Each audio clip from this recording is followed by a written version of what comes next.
자, 그런데 그 늦은 비 성령이 시기적으로 언제쯤 내리는가? 이게 많은 사람들이 궁금한 문제입니다. 우리가 정확하게 답을 할 수는 없지만 이 성경과 여러 영감적인 서적들을 통해서 제가 정리를 좀 이렇게 해봤습니다. 저도 사실 뭐 부분적으로는 이제 이런저런 정리를 했지만 이렇게 좀 상세하게 한 건 이번이 처음이에요. 자, 우선 늦은 비 성령의 시기와 관련해서 여러분이 조금 이제 미리 아셔야 될 그 참고 사항을 좀 말씀을 먼저 드리겠습니다.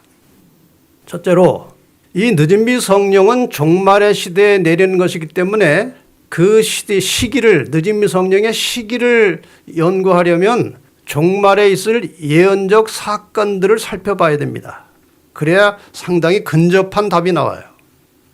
그 다음에 두 번째로 특히 다니엘서 8장 9장에 예언된 2300주야 예언을 해석해 보면 그 2300주야가 맞춰지는 해는 1844년인데 그때로부터 구원받을 성도들을 확정짓는 재림전 심판이 시작됐다는 사실을 알아야 돼요.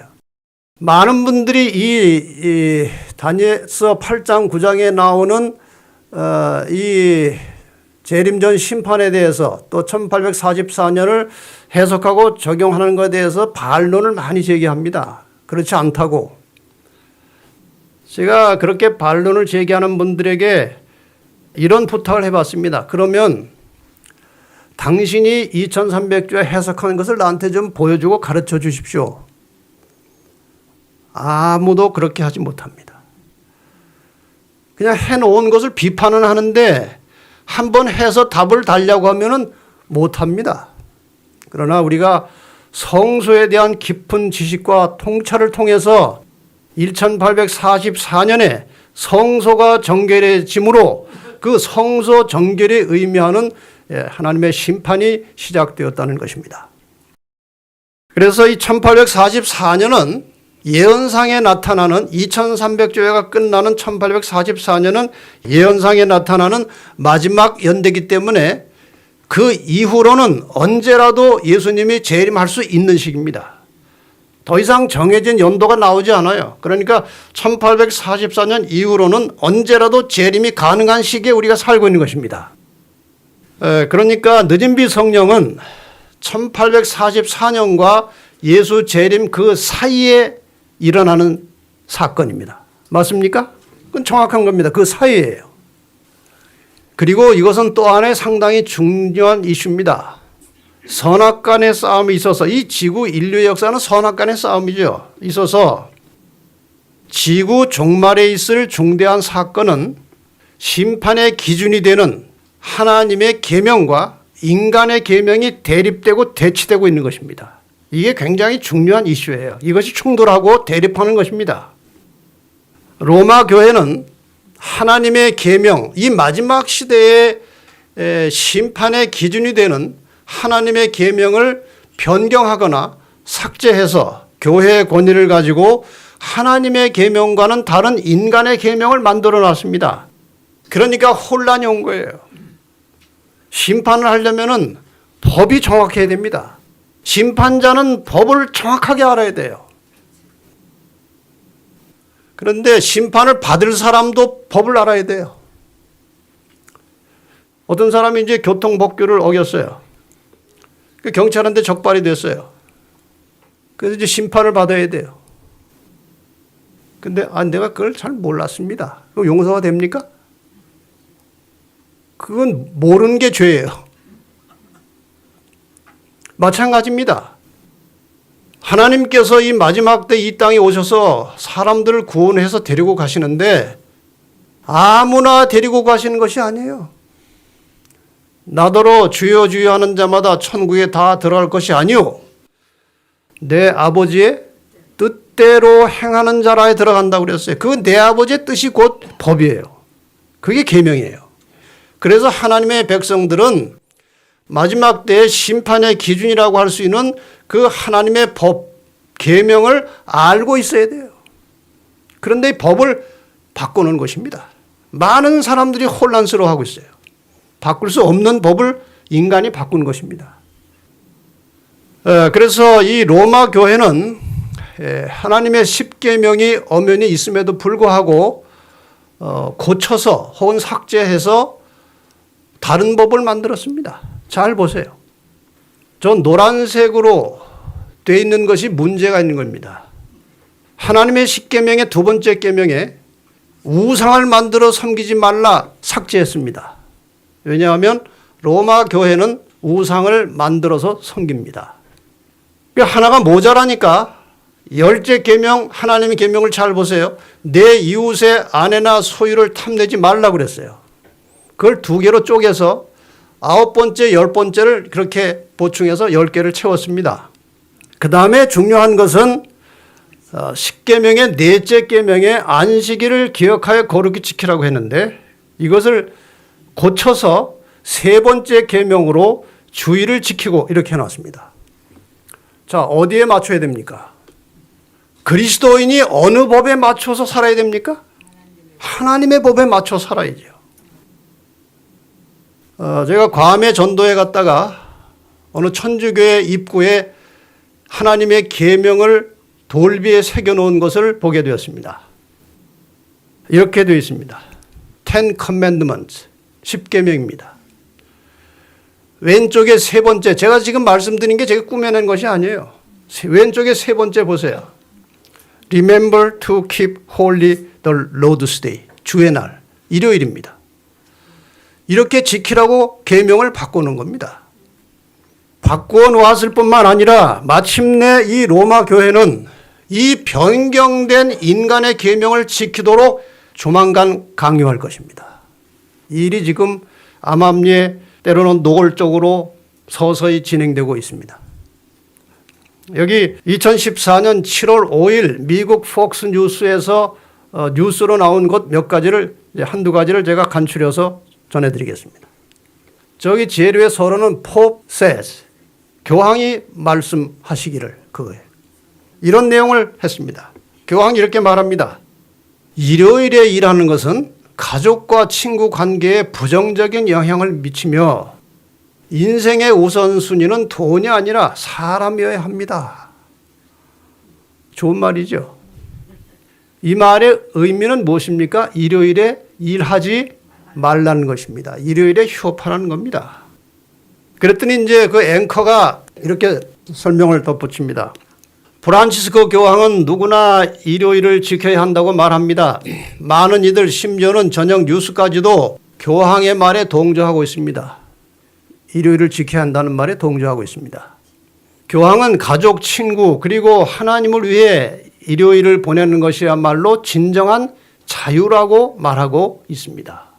다시 말해 주중 내내 일하고 일요일에도 일하는 것은 삶에 부정적인 영향을 미친다는 것입니다.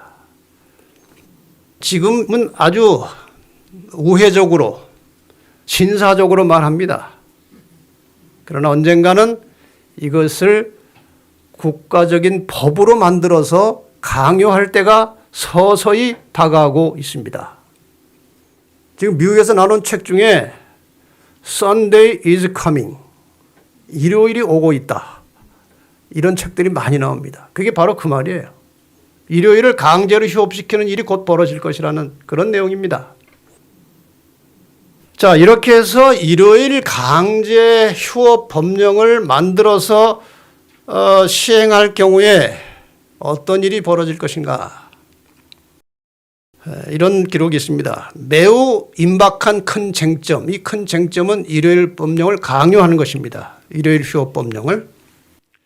큰 쟁점이 하나님께서 지정하지 않으신 자들을 제거할 것이며 그분은 늦은 비로 말미암아 준비된 순결하고 진실하며 거룩한 봉사를 하게 하실 것이다. 말이 좀 어렵습니다만 설명을 드리겠습니다. 이 일요일 법령이 강요되고 일요일 외에 다른 날 예배를 못하게 하도록 법적인 조치가 시작되면 하나님의 계명을 따라서 제7일 안식일을 지키고 있는 자들에게는 반드시 핍박이 오게 되어 있습니다. 여러분, 썬데이 로라고 하는 것은 일요일 휴업법이 아니고 일요일 법이에요. 그 법에는 여러 가지 조항이 있을 거지만 일요일 외에 다른 날 예배하는 것을 서서히 금지시키는 겁니다. 이렇게 되면 그 금지한 법을 따르지 않고 계속해서 하나님의 계명을 따라서 안식일을 지키고 있는 사람들은 국가적 핌에 의해서 제재를 받고 핍박이 오게 되어 있습니다. 계시록 13장의 예언에 의하면 매매를 못하게 한다고 그랬어요. 못 살게 하는 것입니다. 사단의 대리자들로부터 새로운 활기가 흘러나와서 우리가 아직 깨닫지 못한 세력과 함께 일할 것이다. 온 세상이 힘을 모아서 우리가 미처 생각지도 못한 힘들이 같이 동조해서 하나님의 백성들을 핍박할 것이라. 그러므로 위로부터의 새로운 능력, 그게 늦은비 성령입니다. 이 하나님의 백성을 사로잡아야 하지 않겠느냐. 결국 이 마지막에 살아남을 하나님의 신실한 백성들은 늦은비 성령의 역사에 동참해야 한다는 것입니다. 이건 선택사항이 아니고 필수 조건이에요. 그런데 이것이 어떻게 일어나는가, 이 썬데이 로우와 거의 비슷한 시기에 이런 늦은비 성령의 역사가 일어난다는 겁니다. 여기 또 한 글을 봅시다. 지상에서의 하나님의 사업이 맞춰지는 종말의 때에 성령의 지도하에 헌신한 신자들이 열렬한 노력을 기울이는 데 있어 거룩한 은혜의 특별한 증거가 그 노력에 수반될 것이다. 이것은 우리가 계속 성령의 지도와 인도를 따라서 살 때에 마지막 그 늦은비 성령의 역사에 함께 동참해서 그 역사를 경험하게 될 것이다. 그 말이에요. 동방 나라들에서 파종기와 추수기에 내리는 이른비와 늦은비의 상징을 통하여 히브리 선지자들은 특별한 방법으로 하나님의 교회 위에 부어질 영적인 은혜를 예언하였다. 이게 늦은비 성령에 대한 예언을 말하는 것이죠. 사도시대에 성령을 부어주심은 이른비 혹은 먼저의 비의 시작이었고 그 결과는 영광스러웠다. 종말에도 성령의 임재가 참 교회와 함께 할 것이다. 제가 왜 이 말씀을 지금 강조하는가 하면요. 마지막 늦은비 성령의 역사가 교회와 함께 한다고 하는 거예요. 개인적으로 이렇게 늦은비 성령 받았다고 큰 소리 치고 다니는 것은 아닙니다. 준비는 개인적으로 해야 됩니다. 준비는 개인적으로 하되 이 교회가 정결하게 되고 난 후에 이 교회를 통해서 하나님께서 마지막 늦은비 성령으로 역사하시겠다 그 말씀이에요. 그래서 우리는 이렇게 예측할 수 있습니다. 여기 Sunday is coming 이라는 말과 함께 국가적인 일요일 법령이라고 하는 이제 용어가 나오는데 이것이 지금 이제 책으로 많이 나와 있는 것들입니다. 이런 여러 가지 사항들을 종합해서 우리가 예측할 수 있는 것이 무엇인가 하면은 늦은비 성령이 교회에 임하는 것이라면 교회는 성령이 임재할 수 있도록 정결한 상태가 되어야 성령을 받을 수 있습니다. 성령은 불결하고 부정한 곳에 오시지 않습니다. 그래서 이 교회에 성령이 임하려면 교회가 정결하게 되어야 하는 것입니다. 이 교회라는 것은 결국 개인들이 모인 집합체예요. 그러므로 이 교회 안에 깨끗하고 정결한 신자들이 모여 있을 때 깨끗한 교회가 되는 것입니다. 그래서 마지막 때에 가라지들은 떨려져 나가야 교회가 정결하게 되고 그 정결한 교회에 늦은비 성령의 역사가 임하는 것이 절차입니다. 그래서 일요일 법령에 근거해서 하나님의 계명을 지키는 교회와 성도를 핍박하기 시작하면 이것에 의해서 가라지는 제거될 것이고 교회는 정결하게 되는 것입니다. 그렇다면 늦은비 성령은 일요일 법령과 함께 혹은 직후에 임하게 되는 것입니다. 여기에 그 학자마다 설이 조금씩 다릅니다. 일요일 법령 전에 잠시 전에 시작된다는 사람도 있고 일요일 법령과 함께 시작된다는 사람도 있고 일요일 법령 후에 온다는 사람들도 있어요. 그런데 지금 제가 여러 인용문을 드린 것은 이 늦은비 성령이 교회에 임한다는 것이고 이 교회에 성령이 임하려면 교회가 정결하게 돼야 되는데 그러려면 가라지들이 떨려져 나가야 되는 거예요. 그게 어떻게 해서 떨려져 나가는가? 일요일 법령과 함께 닥쳐오는 핍박에 의해서 가라지들이 떨어져 나가는 것입니다. 그래서 아마도 늦은비 성령은 일요일 법령과 같이 오든지 직후에 임하는 것이 이치적으로 맞다고 생각이 돼서 지금 설명을 드리는 것인데, 제가 말씀드리는 것이 정답이라고 하진 않지만 저는 이렇게 정리해서 믿고 있는 것입니다. 자, 그러면 이제 우리가 1844년을 또 들으셨고 일요일 법령에 대해서 들으셨기 때문에 종합해서 그림으로 좀 보여드리겠습니다. 일요일 법령과 늦은비 성령의 관계를 우리는 이렇게 정리할 수 있습니다. 오순절에 성령이 내려오셨습니다. 폭발적인 성령의 역사가 있었고 재림 오기 전에 썬데이 로우가 먼저 있을 것입니다. 그래서 이 오순절부터 시작해서 지금까지의 기간 썬데이 로우가 가시적으로 드러나서 실제적으로 그것이 효력을 발휘할 때까지의 이 기간을 우리는 이른비 성령의 기간이라고 보는 겁니다. 그 다음에 예수님의 재림이 있을 것입니다. 아마 이 썬데이 로우로 인한 핍박이 매우 격렬하기 때문에 이 기간이 오래 가면은 살아남기가 쉽지 않을 것입니다. 그래서 아마 긴 기간은 아닐 것 같아요. 어쨌든 핍박이 올 것이에요. 이 썬데이 로우로부터 재림 때까지가 늦은비 기간입니다. 정확하게 어느 시점인지 우리가 말할 수 없지만 대략 이때로부터 늦은비의 역사가 임하는 것입니다. 이 기간 동안에 마지막 하나님 백성들에게 인치는 사건이 있을 것이고 큰 외침을 통해서 하나님의 백성들을 불러내는 마지막 역사가 일어날 것입니다. 그 다음에 아까 1844년 말씀을 드렸습니다. 왜 이것이 중요한가 하면은 1844년 이후로는 언제라도 하늘에서 심판이 끝나고 주님께서 올 수 있는 기간이에요. 그러므로 그 사이에 있을 수밖에 없는 일요일 법령은 유동적입니다. 일요일 법령은 정해진 기간이 있는 게 아니고 재림을 기다리고 준비된 성도들의 상태에 따라서 유동적이에요. 빨리 올 수도 있고 늦게 올 수도 있는 것입니다. 그렇다면 1844년부터 재림 때까지가 언제라도 늦은비 성령께서 임할 수 있는 기간입니다. 1844년 이전에는 늦은비 성령이 임할 수가 없습니다.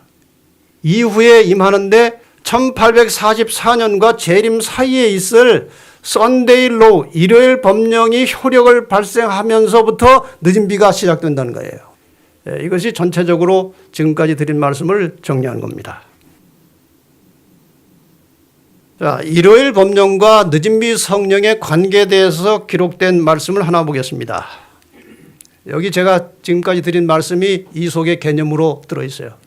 만일 재림신자들이 1844년의 대실망 후에 셋째 천사의 기별을 받아들이고 성령의 능력으로 그 기별을 세상에 선포하고 그들의 믿음을 굳게 지키고 하나님의 섭리를 따라 길이 열리는 대로 연합하여 나갔다면 1844년 이후에 그들은 하나님의 구원을 보게 되었을 것이다.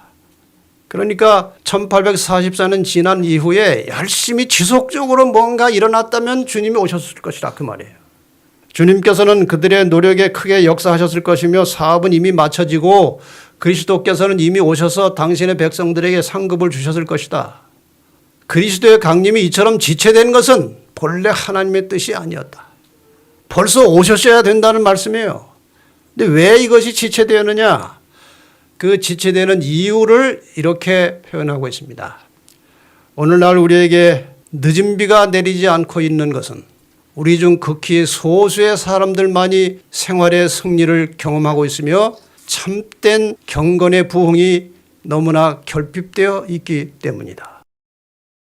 언젠가는 끝이 올 것입니다. 하나님께서는 이 인간을 구속하는 모든 하나님의 구속의 섭리를 인간의 자유의지에 맡기시고 잘 진행되는 것을 지켜보시다가 도무지 안 될 것 같으면 하나님이 개입하셔서 정리하십니다. 그런 사건이 성경에 여러 차례 나와요. 대표적인 것 중에 하나가 노아 홍수입니다. 인간의 의지에 그냥 맡겨놓으셨어요. 아슬아슬한 순간이 되었습니다. 노아의 집마저 넘어가면 끝나는 겁니다. 하나님의 사역이. 그때 하나님이 개입하신 겁니다. 종교 암흑 시대로 온 세상이 암흑천지가 됐어요. 성경은 덮어지고 진리는 다 어디로 흩어져 버리고 아슬아슬한 때 하나님께서 종교 개혁을 일으키셔서 성경을 밝히 드러내시는 것입니다.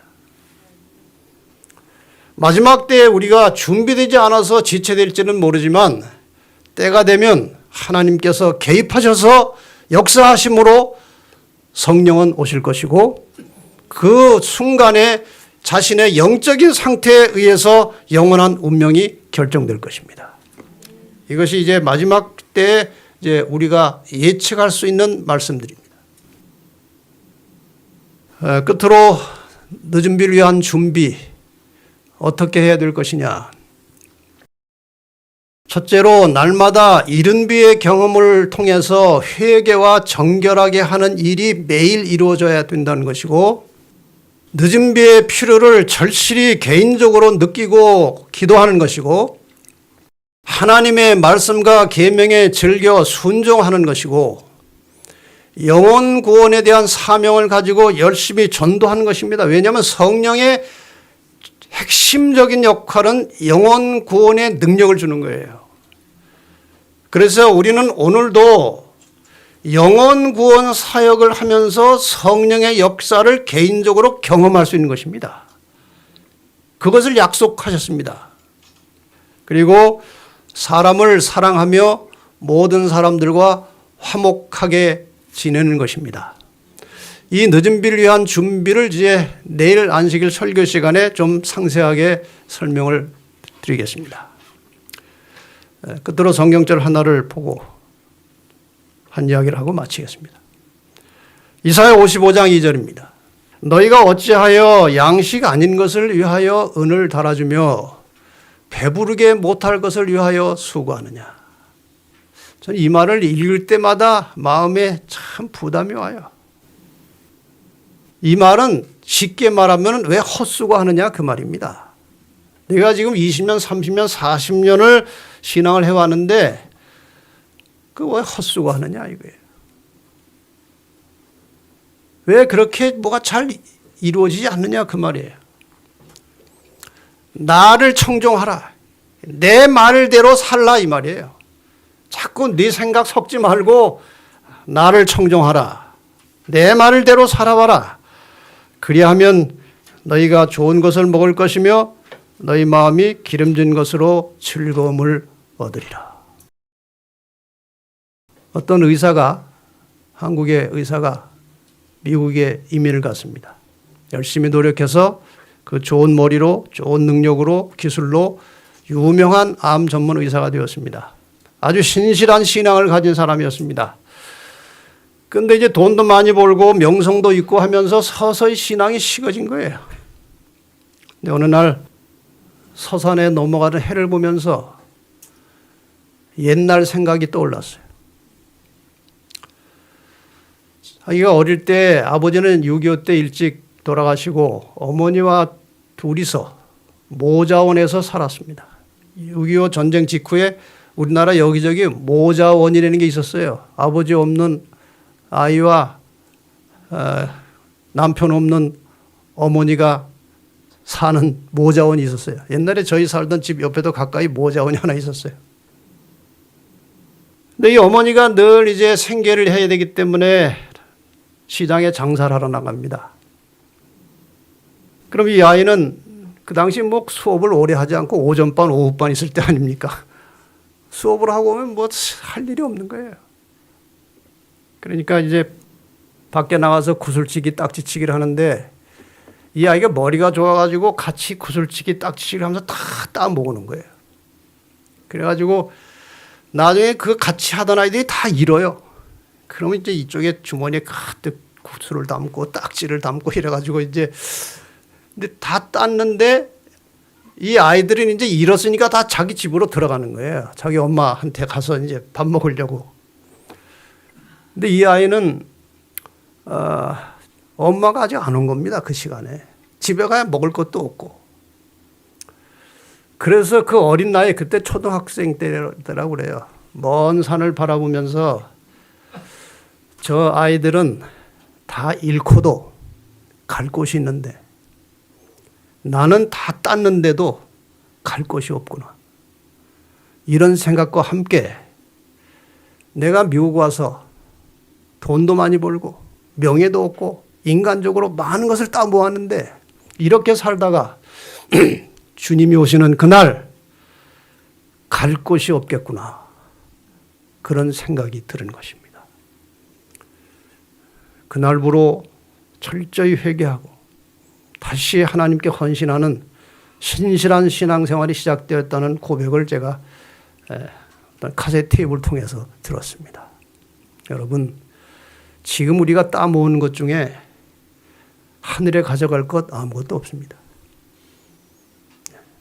날마다 성령의 능력을 경험하고 그 인도하심을 따라서 사는 동안에 만들어지는 품성의 변화와 그 속에서 얻어지는 영혼구원, 영혼들, 그들이 바로 하늘에 가져갈 것들입니다. 우리가 하늘에 가면 두 가지 보물이 있는데 하나는 변화된 품성이고 그리스도를 닮은 보석 같은 품성과 그 과정에서 얻어진 전도에서 얻어진 영혼들이 하늘에서 발견할 보물이라고 그랬습니다. 여러분, 나를 청정하라. 헛수고하지 말고 하나님 뜻대로 성령의 인도하심을 따라서 사시기를 바랍니다. 다시 한번 말씀드립니다. 오직 성령의 충만을 받으라. 말씀을 마치겠습니다.